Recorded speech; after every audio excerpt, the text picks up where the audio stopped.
Let's get this party started. Coverage tight, spotlight on tomorrow. Who you with? Trust, you'll be delighted that you followed. At Phirst Contention, the invention. We debate sports, of course we should mention. What's that? We cover games, we don't play suspensions. We 100, so if your star's missing, we let you know your squad surely gone fishing. We never fish though, no, not our motto. WeSports, on deals, on court, on fields. The victors, the vengeance, the legends, latest invention.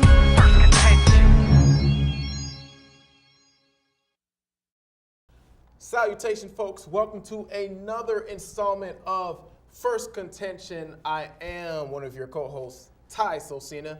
Here with me, we've got Marvin Marv. I said hola, senors and senoritas, reporting live from the new set once again. Welcome back. This is the rebirth of Phirst Contention right here. Yes, the return, part 3, not counting the first 2, which had to do with beloved Derrick Rose. Marv, let's get back into it. I mean, right into it. We talk about sports in this show, so we're going to dive into some rivalries, you know. What makes a good rivalry, and most importantly, what are some good rivalries in the league? Well, before you say what makes a good rivalry, the first things first is let's define the word rival, which the dictionary defines as a person who is competing for the same object or goal as another who tries to equal or outdo another competitor. So when you think of a rival or when you think of someone that's in a rivalry, you have to say it's embedded in you. It's in your DNA. You have to have mutual respect, but Marvin's big word of the day, detestation for one another. And when I think of that, and when I think about the mutual respect and the detestation of a certain rival, I have to say the best rivalry right now has to be the Green Bay Packers and the Chicago Bears. Even though it's been a little bit lopsided, look at some of these stats. Both symbolic franchises. When you talk about the Green Bay Packers and the Chicago Bears, you see they first started their first rivalry November 27th, 1921. Ooh, numbers. Look how long ago that rivalry has been continuing going on compared to San Francisco and Seattle, Baltimore and Pittsburgh. Baltimore just got their team not too long ago, but the Packers have been here for long periods of time. The Chicago Decatur Staleys, now Chicago Bears, have been here a long time now. And when you think about the Bears now currently have a winning record over the Green Bay Packers, a 93-96 record. So you're talking about a margin of error of only 3 losses compared to those 2 teams, excuse me. And when you think about the history of these 2 franchises, 22 world championships, 5 Super Bowls, the most Hall of Famers in the NFL right now, 27 by Chicago, 21 by Green Bay. Do I need to say more? Chicago and Green Bay right now is the best rivalry within sports, and this is the epitome of what a good rivalry is. But Ty, tell me, what do you think a good rivalry is? I mean, some of the same things you said. I mean, you did say right now you think Chicago and Green Bay is a good rivalry. Granted, you know, I cannot lie about my roots, you know, Chicago born. But I think right now we have to take, you know, a step back. The history is there. You've labeled all the history. We're talking about, you know, cheeseheads and Bears fans. You know, the respect and the detestation, as you said, is there. But most importantly, the history is there. But right now, it's not as competitive. You know, I'm not going to lie. It's not as competitive as it used to be. But that is an excellent example of what a rivalry should be inside sports. Exactly. And when you talk about rivals, you have to talk about a different type of rivalry. You're talking about probably the 2 best quarterbacks to ever play in the NFL. We're talking about Tom Brady, and we're talking about Peyton Manning. Once again, this past Sunday, they went up against each other. But Tom put it on the Broncos this past Sunday. He put it on them this past Sunday. But when you think about these 2, why are they such good rivals? And if you had to take someone's career, which one would you choose? I mean, we're talking about why they're so good. I mean, check it out. I mean, the schedule comes out every so often, and they're always facing each other. Why is it that they're always facing each other? Because they're always winning their division. So when you have to play a division, you know, you're going to face them regardless. But when you're number 1 and you're playing other divisions, you're going to end up lined up. So that history of winning that they have on their own personal level keeps them facing off head to head.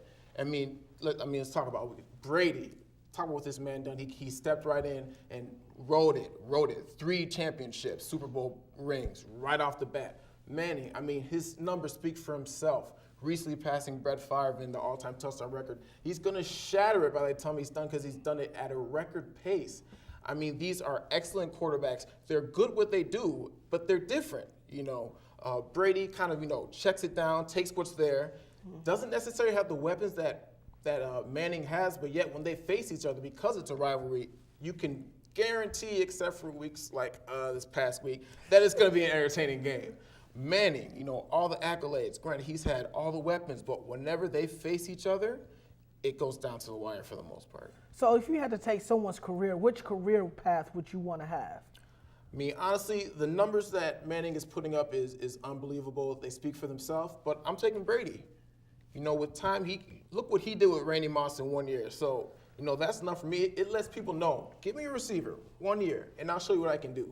But most importantly, it's about those rings. It's about those rings. You know what?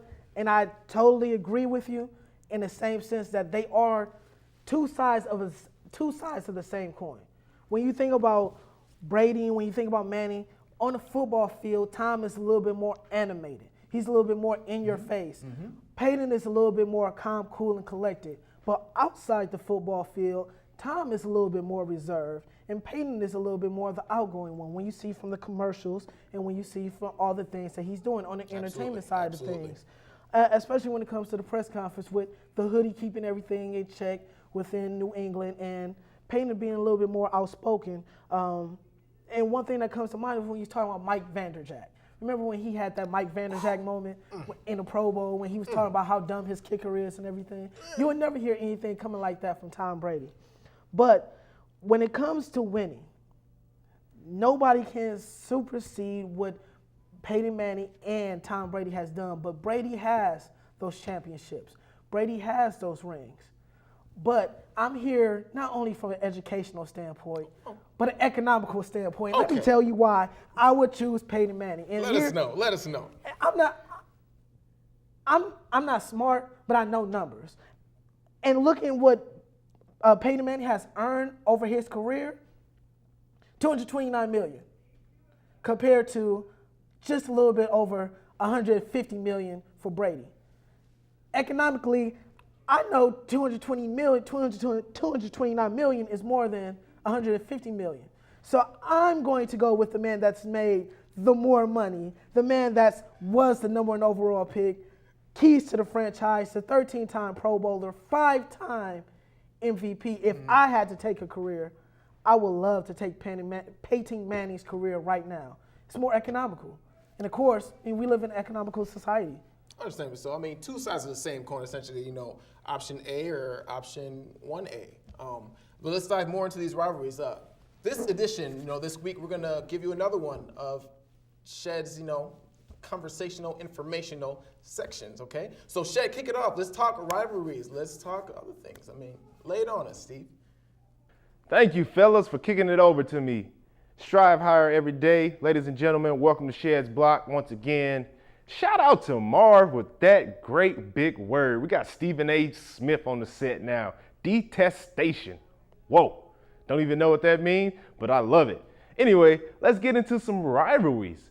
We're talking about, going head to head against somebody that pretty much you don't like. For me, for an athlete, thinking about rivalries, I think about Minnesota versus Wisconsin, or Minnesota versus Michigan or Iowa, whatever that may be. We have trophies that are awarded to the winner of each game.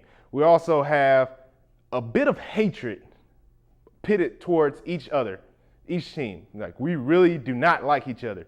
If we see each other in the streets, we actually do not talk to each other. If I see somebody wearing Wisconsin stuff, it really irks me, like down to the core.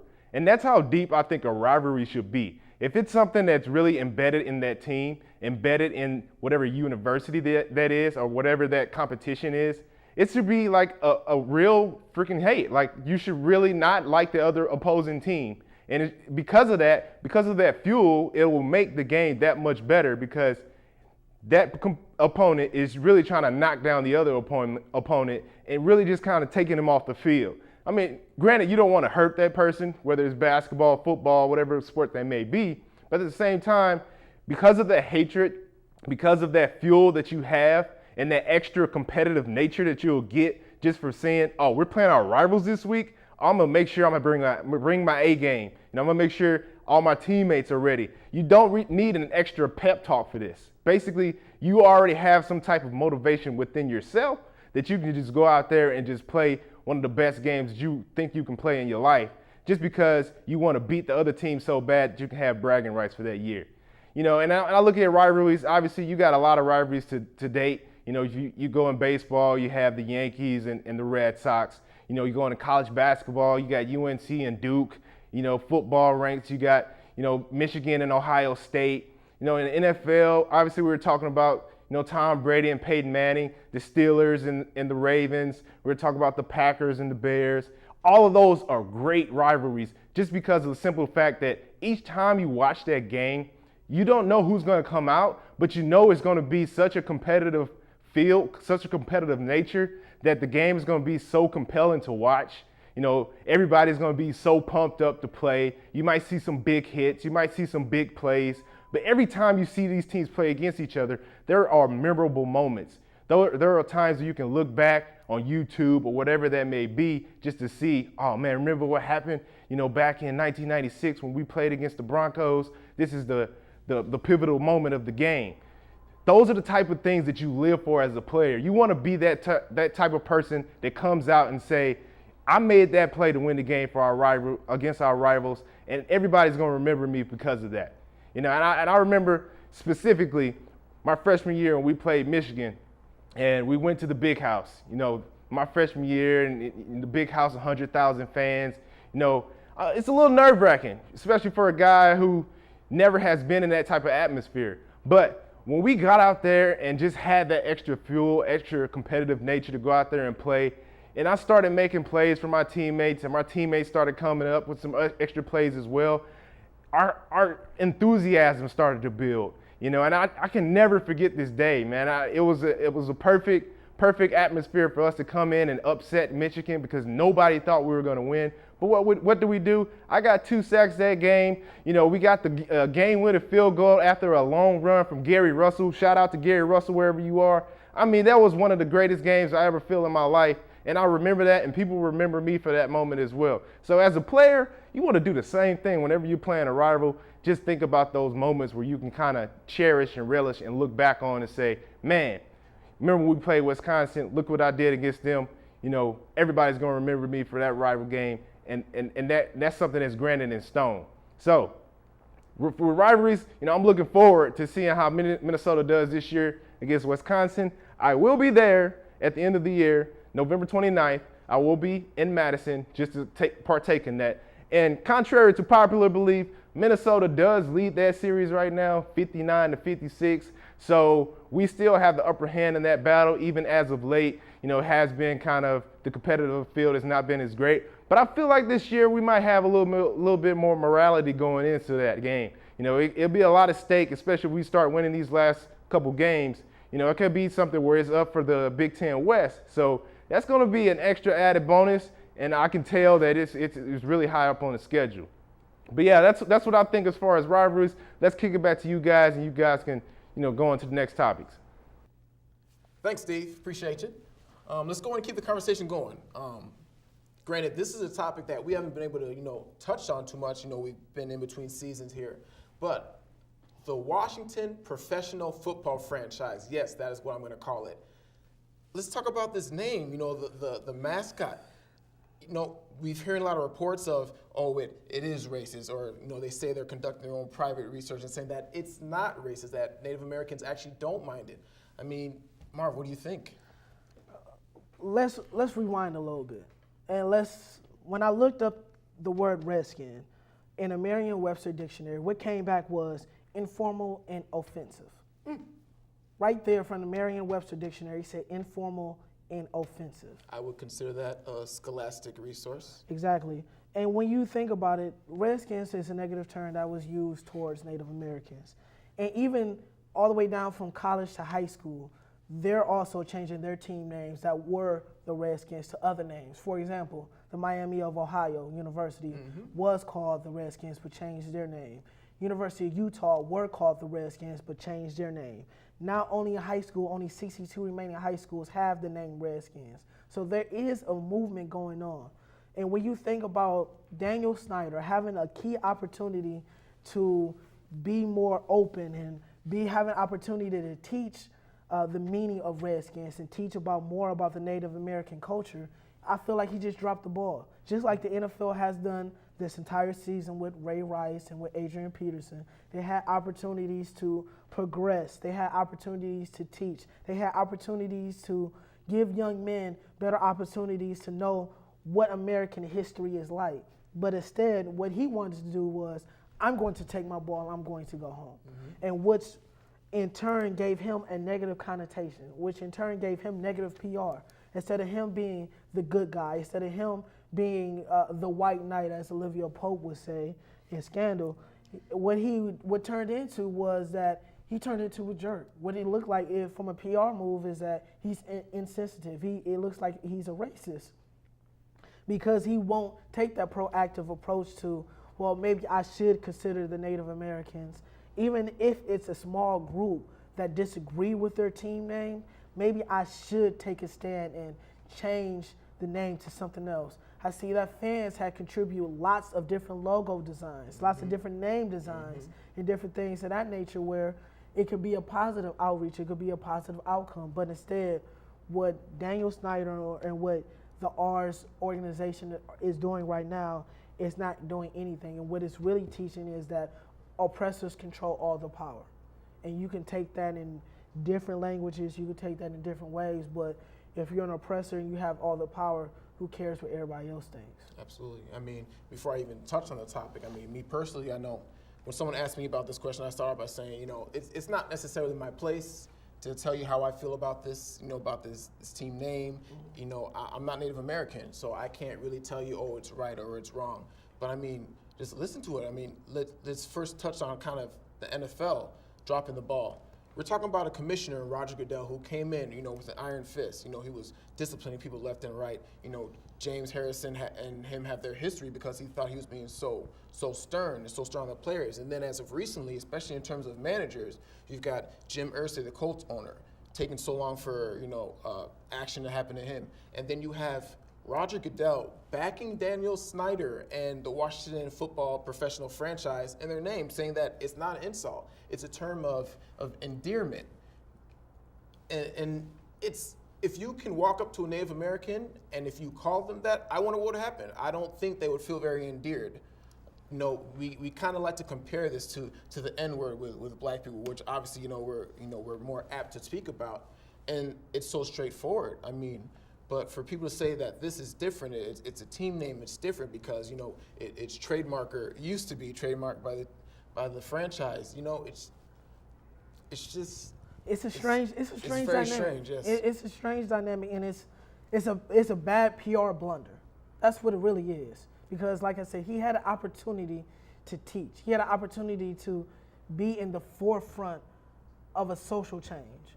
But instead, he's being reactive instead of proactive to the situation. And this is what's causing the Washington franchise right now to be a little bit lackluster. I'm a big believer in karma. I believe the way that you treat people and the way that you do things, karma will show its head.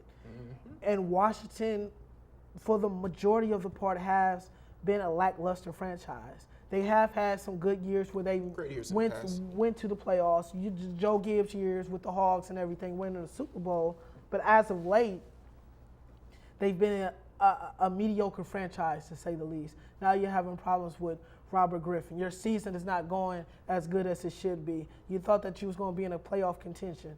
Now, with losing, with this going on, with the bad PR, now it's just a Molotov cocktail that's ready to explode at any time. Not to mention when you contrast everything that Goodell is doing in the league with Adam Silver in the NBA, the National Basketball Association, where Sterling makes his remarks and the players, they kind of jump to the forefront, led by LeBron James, and he kind of gets him to, sell the team to Steve Ballmer there. Exactly. And then you've got all these comments. It seems like Adam Silver is more, he's taking those steps. He's being more proactive rather than being reactive. Like, I would consider Goodell being passive on this because he thinks it's not that big of a deal. But those are the types of things that need to happen so you don't have a Ray Rice situation or, to a smaller extent, a Adrian Peterson situation. When something's wrong, it's wrong. And you just got to know and do what's right. Yeah. Well, let's switch subjects. Let's go to a little bit lighter scene. Let's go to the association. Last year, Indiana Pacers, number 1 seed in the East. Mm-hmm. Oklahoma City Thunder, number 2 team in the West. This year, things have changed quite drastically. Right now, who would you say has the best chance of making it to the playoffs? The Oklahoma City Thunder in the West or the Indiana Pacers in the East right now? And it's funny because, Marv, when you first told me about this off air, I said, this is one of the worst questions I've ever heard. We're talking OKC. We're talking a team with a for sure championship. They've been there, the past few years. But then you remember, oh, wait, they are in the West. And it is so hard to come out of the West, especially if you can't get a high enough seed to actually do damage in the playoffs. And then you've got the Pacers, a team that, the East is pretty weak. But, we've got some strong teams coming up on the bottom doing what they can. And, without that star power that the Pacers are really lacking right now, it's hard to say. Granted, it's fortunate. It seems like Paul George is making a fast recovery, but it's not going to be fast enough, folks. And, in the East, especially now that you have to, deal with LeBron being inside your division, the Bulls and healthy Derrick Rose being in your division, it's going to add quite a few else to that column. You know what's really interesting about that is each franchise has lost their key guy, has lost their main leader in Paul George and also in Kevin Durant. Kevin Durant is expected to make a recovery this year and be that MVP in MVP form. Paul George, maybe not so much. They're emotionally trying to cope with losing their leader. Both teams have championship aspirations. Shaq said a real great quote: "When the general does not panic, then the troops will not panic." So when you think about it, when you think about a team that's not panicking and having the importance of synergy, the parts that are greater than the whole. And when I think about it, I think the Pacers have better parts than what OKC has right now. David West, you still have George Hill coming back. But more importantly, what you have up there in the front office is that you have a Hall of Famer in the front office with Larry Bird. So he's able to put a calm over the organization. He's able to keep things at a steady. He's able to keep things at the helm to get them into the playoffs. And remember that 48 wins by Phoenix did not get them into the playoffs last year. That's an important piece.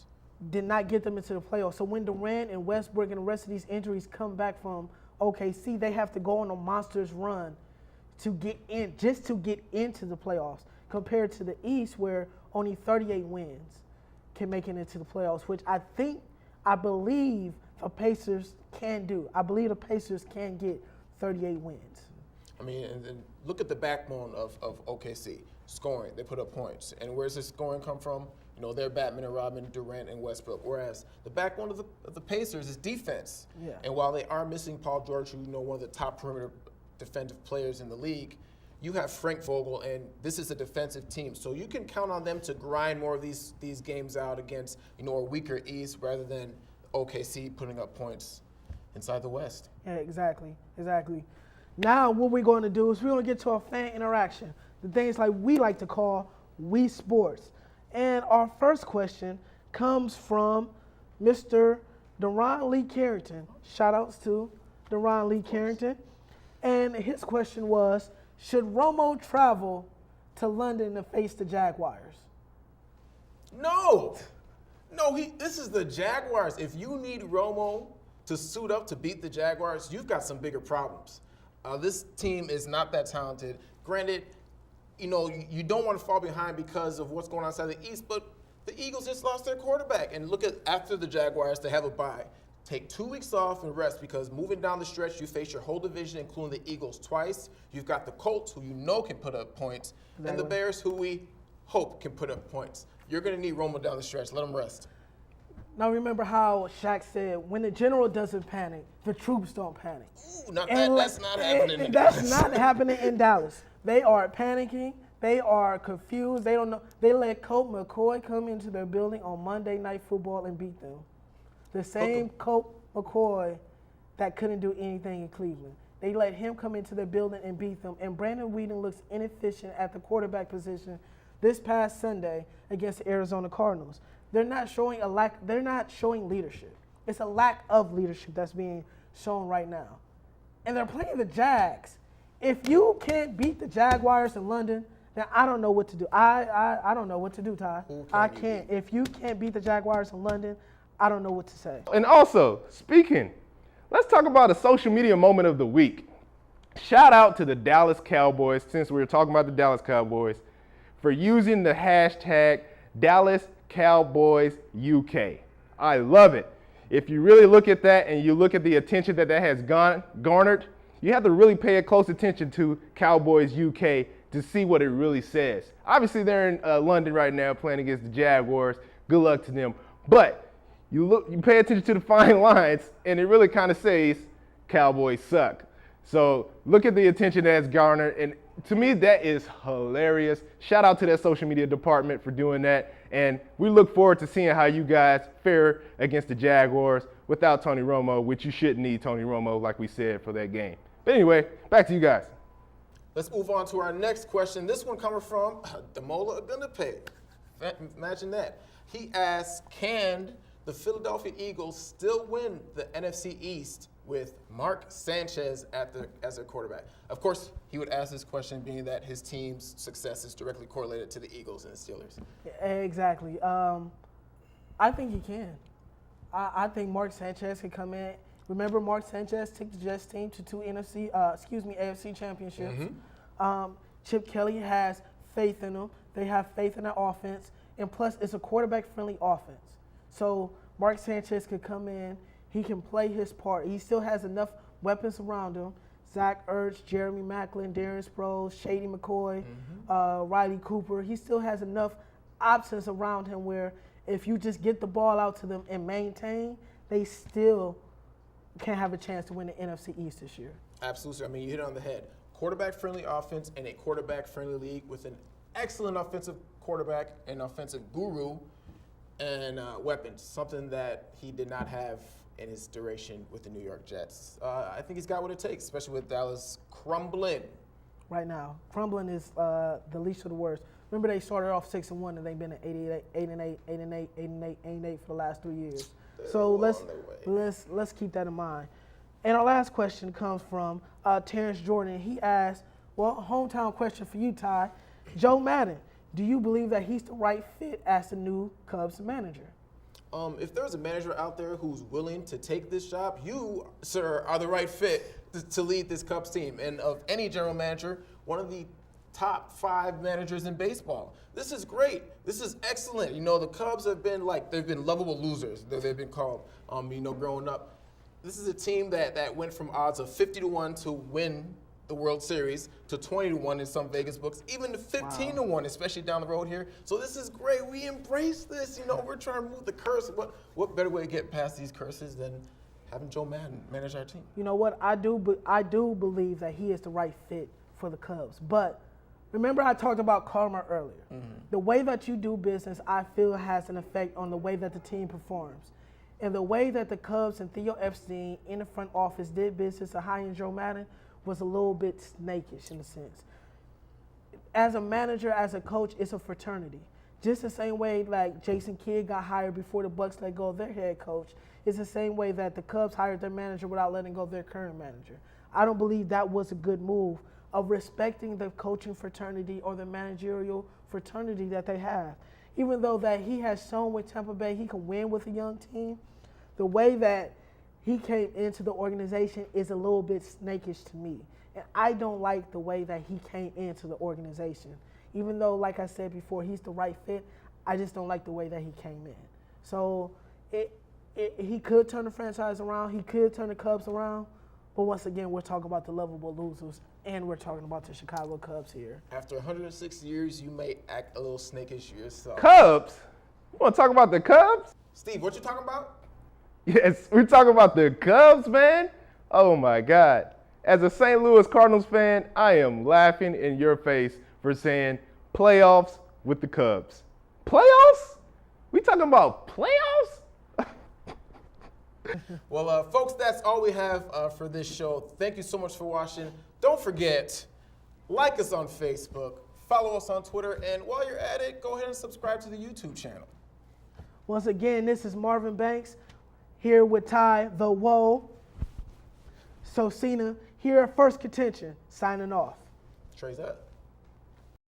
Ride with Phirst Contention, that's full throttle in. We sport on deals, on court, on fields. The victors, the vengeance, the legends, latest invention. Phirst Contention. We sport on deals, on court, on fields.